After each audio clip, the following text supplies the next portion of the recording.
Samantala si House Speaker Martin Romualdez naman mga kabrigada, hinimo ka mga bar passers na makiisa sa pagprotekta ng taong bayan. Brigada Sheila Matibag, ibrigada mo! Brigada Live Report. Nagpahayag ng pagbati si House Speaker Ferdinand Martin Romualdez sa halos 4,000 na mga nakapasa sa bar exam ngayong taon. Matapos anya ang paghihirap, pagsisikap at dedikasyon, ngayon ay narating na ng mga ito ang isa sa pinakamatataas na propesyon sa lipunan. Kasabay nito ay hinimok ni Romualdez ang mga bagong lawyers na tumulong sa pagprotekta ng karapatan ng taong bayan, mag-contribute sa national progress at magsilbi sa publiko ng may integridad at may pangunawa. Kinakailangan anya ng bansa ng mga tagapagtanggol na hindi lamang skilled, kundi may prinsipyo at may matibay na pagpapahalaga sa tungkulin.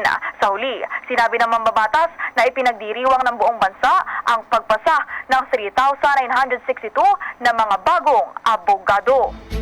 In the heart of changing lives, ito si Brigada Sheila Matibag ng 105.1 Brigada News FM Manila, The Music and News Authority.